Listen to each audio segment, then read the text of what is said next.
నమస్తే అండి. నేను వాణి. ఈరోజు మనం వివాహ బంధం ముగింపు భాగాన్ని వినేద్దాం. దీనికి ముందు భాగాలు విని ఇది వినండి. అప్పుడే మీకు బాగా స్టోరీ అర్థమవుతుంది. ఆకాష్, అమ్మా నాన్న నీతో ఏదో మాట్లాడాలని ఎదురు చూస్తున్నారు అన్నాడు రోహిత్. ఆకాష్, అవునా? ఏ విషయం గురించి అని అడుగుతూ ఉన్నాడు. అప్పుడే జాహ్నవి కూడా అక్కడికి వచ్చింది. పిల్లవాడిని తీసుకొని ఎత్తుకొని ఆకాష్ గారు ఎలా ఉన్నారు అని అడుగుతుంది. ఆకాష్, ఇదేమిటి నన్ను ఎలా ఉన్నారు అని అడుగుతుంది. నా మీద కోపంగా ఉండుంటుంది అనుకున్నాను అని మనసులో అనుకున్నాడు. పైకి నేను బాగున్నాను, మీరెలా ఉన్నారు? మీ అమ్మా నాన్న అందరూ బాగున్నారా అని అడిగాడు. జాహ్నవి అందరూ బాగానే ఉన్నారు అని చెప్పి, సరే ఇంకా ఇంటికి బయలుదేరాలి అని అందరూ కారులో బయలుదేరతారు. ఆకాష్, రోహిత్ ముందు, వెనుక సారిక, జాహ్నవి, బాబు కలిసి కూర్చున్నారు. కారు ఇంటికి వెళ్ళగానే ఆకాష్కి ఇంటిని చూడగానే కళ్ళల్లో నీళ్లు తిరిగాయి. రోహిత్ చూసి, రే ఏమైందిరా అని అడిగాడు. ఆకాష్, ఏం లేదురా, చాలా రోజుల తర్వాత ఇంటికి వచ్చాను కదా, ఆనందంతో కళ్ళల్లో నీళ్ళు వస్తున్నాయి అంతే అని తుడుచుకున్నాడు. సారిక మాత్రం కోపంగా నన్ను పట్టించుకోకుండా మాట్లాడకుండా ఉన్నాడు అని సీరియస్గా చూస్తూ ఉంది. ఆకాష్ ఆ చూపులకి భయపడి తన వైపు చూడలేదు. పద్మ లోపల నుండి వస్తూ, ఆగండి అక్కడే, అందరూ కలిసి వస్తున్నారు కదా, దిష్టి తగిలిందేమో అని ఇరుగు దిష్టి పొరుగు దిష్టి అంటూ దిష్టి తీసింది. ఆకాశం చూసి ఏడుస్తూ, ఎన్నాళ్ళయిందిరా నిన్ను చూసి, మేము అసలు గుర్తులేమా నీకు? ఒక్కసారిగా కూడా రాలేకపోయావు. మీ పెదనాన్న రోజుకి 10 సార్లు చేసి గుర్తు చేస్తే కానీ రాలేదు అని అంటూ ఉంది. జగన్నాథం గారు చూసి, పద్మ, వాళ్ళని అక్కడే నిలబెట్టి మాట్లాడతావా, లోపలికి రానియవా? పద్మ, అయ్యో నా మతి మండ, ఆకాశం చూసిన ఆనందంలో ఇక్కడే నిలబెట్టేశాను, రండి లోపలికి. ఆకాష్, రోహిత్ అందరూ సోఫాలో కూర్చొని అన్నీ మాట్లాడుకుంటూ ఉన్నారు. రఘురామ్ గారికి కూడా ఫోన్ చేసి రమ్మని చెప్పాను అంటారు జగన్నాథం గారు. ఆకాష్, నీకు కూడా పెళ్లి చేయాలి అని మేము నీకు ఒక సంబంధం చూసాం. ఆ అమ్మాయి నీకు తెలిసిన అమ్మాయినే అని అన్నారు జగన్నాథం గారు. రఘురామ్ జానకిలను అక్కడ చూసి, ఏమిటి జాహ్నవికి నాకు పెళ్ళి అని ఆశ్చర్యపోతూ ఉన్నాడు. ఆలోచిస్తూ ఉన్నాడు. ఆకాష్ జాహ్నవితో పెళ్లి చేయాలని అనుకుంటున్నారేమిటి అని ఆలోచిస్తూ ఉన్నాడు. అప్పుడే సారిక బాబుని తీసుకొని లోపల నుండి బయటకు వస్తుంది. సారికను అలా చూస్తూ, నిన్ను కాదు అని దూరంగా వెళ్ళాను, అయినా నువ్వు ఎంత దూరంలో ఉన్నా నా మనసులోనే ఉన్నాను అని ప్రతి క్షణం నీ ఆలోచనలే నన్ను గుర్తు చేస్తూ ఉన్నాయి. ఇప్పుడు నీ గురించి ఆలోచించకూడదు, కానీ నేను మర్చిపోలేకపోతున్నాను. అందుకే ఇప్పుడు పెళ్లి చేసుకోక తప్పదు అని ఆకాష్ అనుకుంటూ ఉన్నాడు. జగన్నాథం గారు, ఆకాష్ చెప్పరా, ఏమిటి ఆలోచిస్తున్నావు? నీకు మంచి సంబంధం చూసాం, అమ్మాయి కూడా మనకు దగ్గర అమ్మాయి, నీ నిర్ణయం చెప్పు, పెళ్లి మాటలు మాట్లాడాలి కదా. పద్మ, ఆకాష్ ఏం ఆలోచిస్తున్నావురా, మీ పెదనాన్న అడిగిన దానికి సమాధానం చెప్పు. రోహిత్, ఆకాష్ మౌనంగా నిలబడి, ఏం ఆలోచిస్తున్నావురా, మనసులో ఒకరిని పెట్టుకొని ఇంకొకరిని ఎలా చేసుకోవాలి అనా నీ ఆలోచన? ఆశ్చర్యంగా చూస్తూ, అలాంటిదేం లేదు, మీరు ఎవరిని చూపించినా నేను పెళ్లి చేసుకుంటాను, మీ ఇష్టమే నా ఇష్టం అని లోపలికి వెళ్ళిపోతాడు. రోహిత్, అయితే అమ్మాయి నీ ఎదురుగానే ఉంది చూడు, తనే నీ కాబోయే భార్య. ఆకాష్ ఎదురుగా ఉన్న సారిక, జాహ్నవిని చూసి, జాహ్నవితో పెళ్ళి నాకు ఇష్టమే అని వెళ్ళిపోబోతాడు. రోహిత్, ఒరేయ్ జాహ్నవి నా భార్యరా, నేను అడిగింది మీ వదిన పక్కన ఉందే ఆ అమ్మాయిని. ఆకాష్ ఆశ్చర్యపోతూ, ఏమిటన్నయ్యా మీరనేది, సారిక ఏమిటి? సారికానే కదా నువ్వు ఇష్టపడింది. రోహిత్, నేను ఇష్టపడితే సరిపోతుందా? తనకిష్టం ఉండాలి కదా, తన మనసులో నేను లేను, తనకి ఇష్టం లేని పెళ్లి చేసుకొని ఇంకొకరి మనసు బాధ పెట్టడం నాకు నచ్చలేదు. ఆకాష్ ఆశ్చర్యపోతూ అలా ఉండిపోయాడు. అసలు ఏం జరిగిందన్నయ్య? రోహిత్, ఎందుకురా ఇంకా తెలియనట్టు మాట్లాడుతూ ఉన్నావు? నాకంతా తెలుసు, నువ్వు సారికాను ప్రేమిస్తున్నావు అని ముందే, కానీ నువ్వెందుకు సారికాను వదులుకున్నావు అని ఆలోచిస్తూ నిన్ను అడగలేదు. నేనే తెలుసుకోవాలి అనుకున్నాను. ఒకరోజు నీ రూమ్లో ఏదో ఒక ముఖ్యమైన ఫైల్స్ కనపడటం లేదు అని వెతుకుతూ ఉంటే సారికాతో కలిసి ఉన్న ఫొటోస్ కనిపించాయి.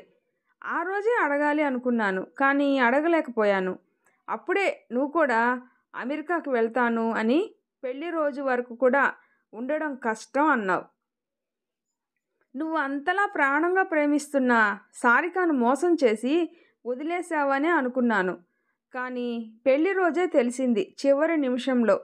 ఆ రోజు పంతులు గారు బట్టలు మార్చుకొని రమ్మనంటే నేను వెళ్ళి మార్చుకుంటూ ఉంటే తలుపు కొడుతున్న చప్పుడు వినిపించింది. వెళ్ళి చూస్తే ఎదురుగా జాహ్నవి. ఈ టైంలో ఏమిటి అని అడిగితే జాహ్నవి మీతో ఒక విషయం చెప్పాలి రోహిత్ గారు అని అన్నది. ఈ టైంలో నా ముహూర్తంకి టైం అయిపోతుంది, తర్వాత అని మాట్లాడుకుందాం అని చెప్పాను. జాహ్నవి లేదు, ఇప్పుడే మాట్లాడాలి, తర్వాత చెప్పినా ఏమీ ప్రయోజనం ఉండదు, ఒక్క 5 నిమిషాలు చాలు, నేను చెప్పేది వినండి, ప్రశాంతంగా కోప్పడకండి. రోహిత్ సరే చెప్పండి, ఏమిటి అంత ముఖ్యమైన విషయం? మీరు ఇప్పుడు ఈ పెళ్ళి జరగకుండా ఆపాలి. రోహిత్ వాట్? ఇప్పుడు పెళ్ళి ఆపాలా? ఎందుకు ఆపాలి? ఇప్పుడు జాహ్నవి నేను చెప్పేది వినండి, మా అక్కకి ఈ పెళ్ళి ఇష్టం లేదు. అమ్మా నాన్న కోసం ఒప్పుకుంది అంతే.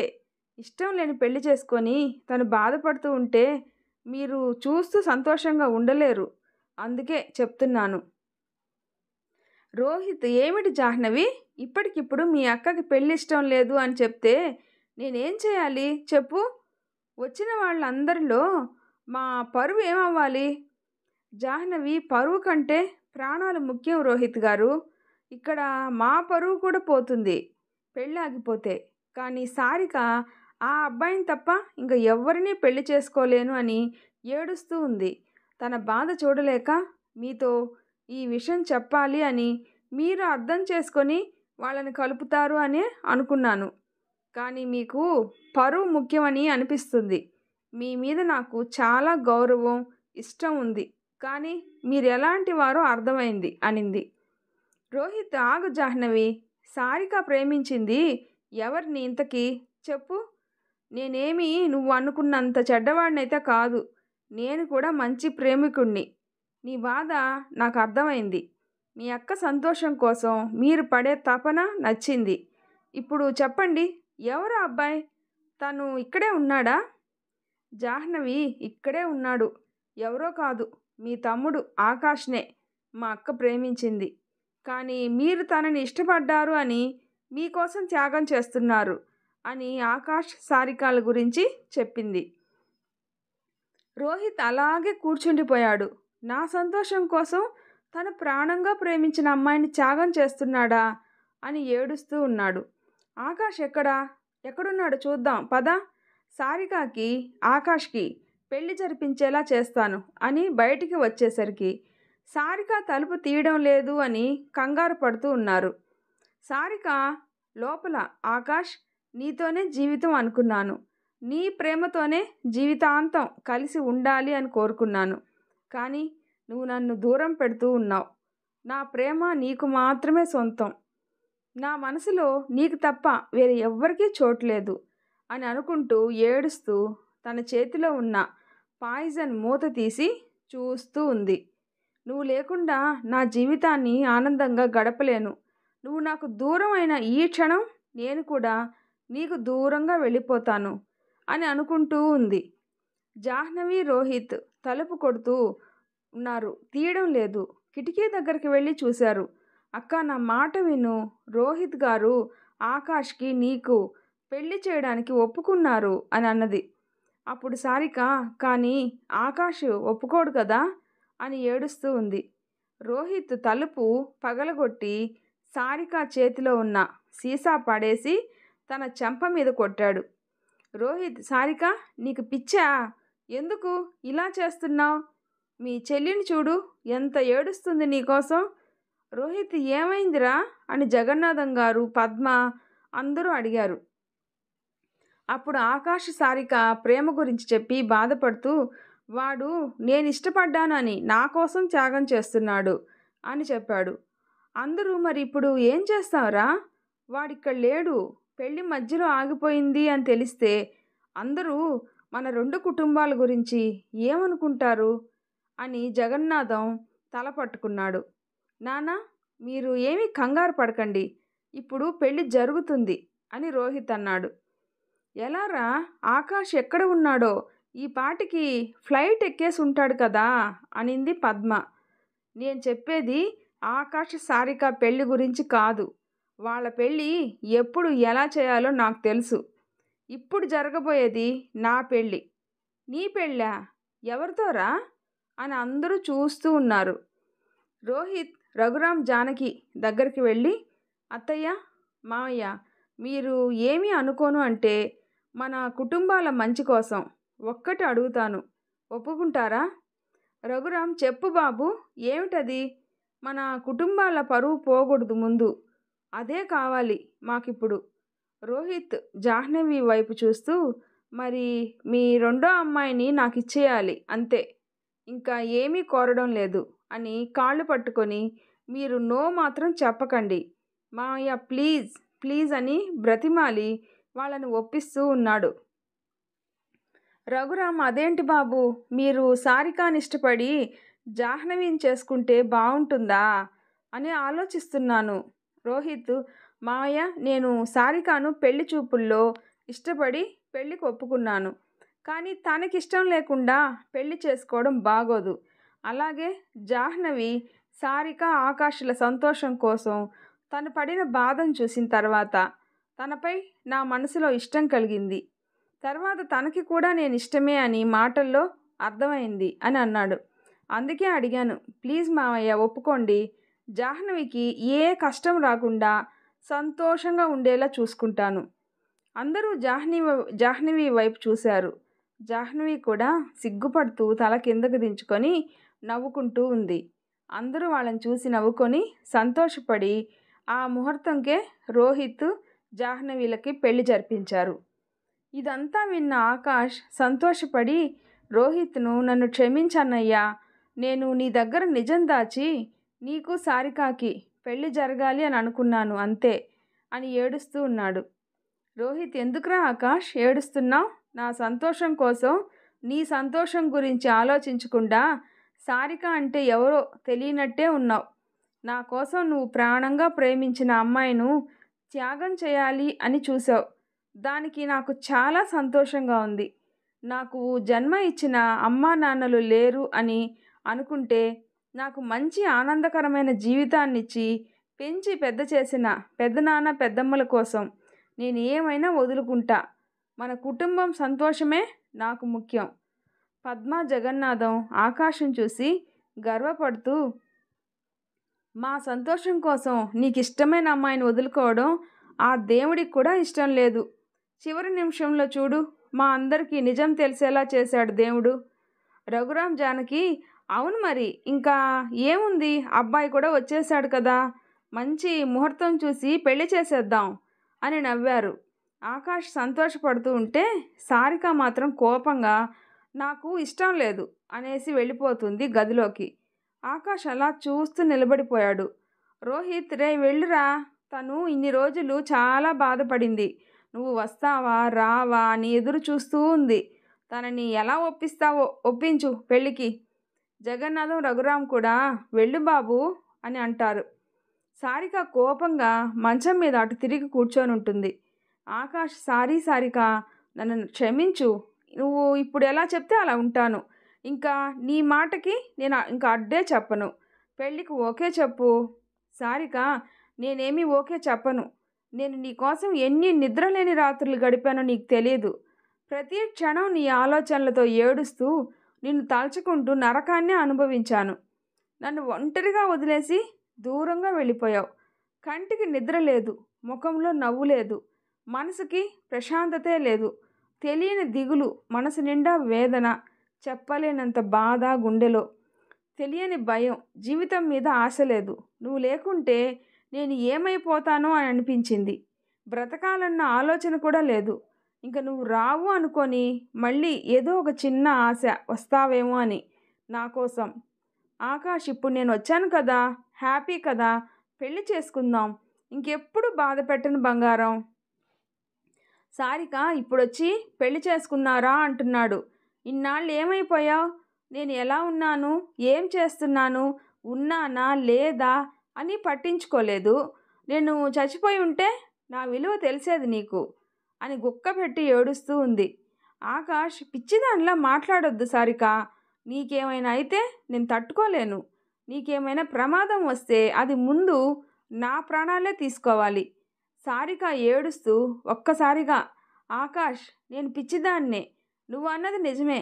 ఎందుకో తెలుసా, నువ్వు ఎంత వద్దు అని అనుకున్నా నిన్నే తలుచుకుంటూ ఏడుస్తూ, నువ్వు లేకుండా ఇన్ని రోజులు నరకాన్ని అనుభవించాను.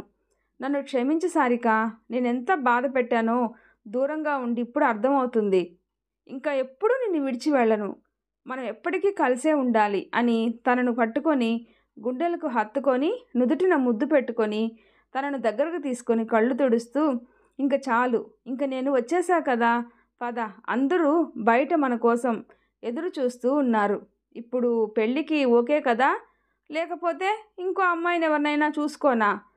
సారిక కోపంగా చూస్తూ, ఇంకో అమ్మాయినా చంపేస్తాను, నువ్వు నాకు మాత్రమే సొంతం అని చేతితో ఆకాష్ను గుద్దింది. ఆకాష్, అబ్బా ఎంత గట్టిగా గుద్దావే అని అరుస్తూ ఉన్నాడు. సారిక, అయ్యో సారీ, గట్టిగా తగిలిందా బావా, నొప్పిగా ఉందా, జెండు బామ్ రాయినా అని ఆకాష్ నడుం చుట్టేసి తనపై వాలిపోయింది. ఆకాష్, ఏం నటిస్తున్నావే, పద, తర్వాత రాస్తూ కానీలే, పెళ్ళైన తర్వాత రా. సారిక ఆకాష్ చేయి పట్టుకొని నవ్వుతూ వస్తుంటే అందరూ అలానే చూస్తూ ఉన్నారు. రఘురామ్ జానకి, ఎన్నాళ్ళయింది నా బంగారు తల్లి మొహంలో నవ్వు చూసి అని కళ్ళల్లో నీళ్లు వస్తుంటే తుడుచుకొని వాళ్ళని అలానే చూస్తూ ఉన్నారు. జగన్నాథం గారు, పద్మ, మరి ముహూర్తాలు ఎప్పుడు పెట్టుకుందాం బావగారు? త్వరగా ఆ 3 ముళ్ళు పడిపోతే వాళ్ళు కూడా సంతోషంగా మన కళ్ళ ముందే ఉంటారు. రఘురామ్ జానకి, మేము పంతులు గారిని అడిగి దగ్గరలో మంచి ముహూర్తం ఉంటే చూడమని చెప్తాం అని. సారిక, ఇంకా వెళ్దాం రా తల్లి అని జానకి పిలుస్తుంది. సారిక ఆకాశం చూస్తూ, ఇక్కడ ఉండకూడదా అమ్మా ఈ ఒక్కరోజుకి? జానకి, లేదు తల్లి, పెళ్ళి కాకుండా ఇక్కడ ఉండకూడదు, పెళ్ళైన తర్వాత ఇక్కడనే ఉంటావు కదా, పద తల్లి అని తీసుకొని వెళ్తుంటే సారిక ఆకాష్ వైపు చూస్తూ బాధగా ముఖం పెడుతుంది. ఆకాష్ తనని చూస్తూ, ఇంటికి వెళ్ళి ఫోన్ చేయి బంగారం అని చేతులతో చూపిస్తాడు.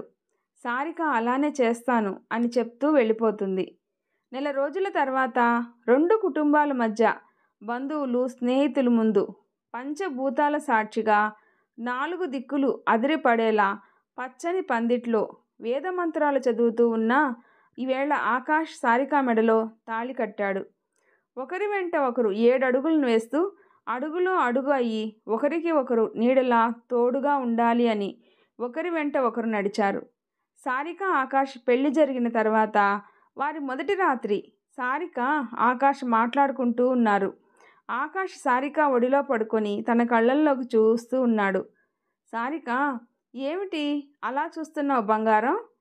ఆకాష్, నీ చూపులో ఏముందో తెలియదు కానీ నిన్ను ఎంత చూసినా ఇంకా చూడాలి అనే అనిపిస్తుంది. సారిక, ఇలా చూస్తూనే ఉంటే తెల్లారిపోతుంది బావా. అత్తయ్య లోపలికి పంపేటప్పుడే త్వరలో శుభవార్త చెప్పాలి అన్నది. అంటే ఏమిటి బావా? ఆకాష్ నవ్వుతూ, సారిక, నీకు చాలా తొందరగా ఉంది పిల్లల కోసం అని లైట్ ఆఫ్ చేస్తూ సారికకు ముద్దు పెడుతూ దగ్గరకు తీసుకున్నాడు. సారిక ఆకాష్ను పట్టుకొని, ఆకాష్, నన్ను ఎప్పుడు విడిచిపెట్టి వెళ్ళావు కదా? ఆకాష్, లేదు, నీకెందుకు అలా అనిపించింది?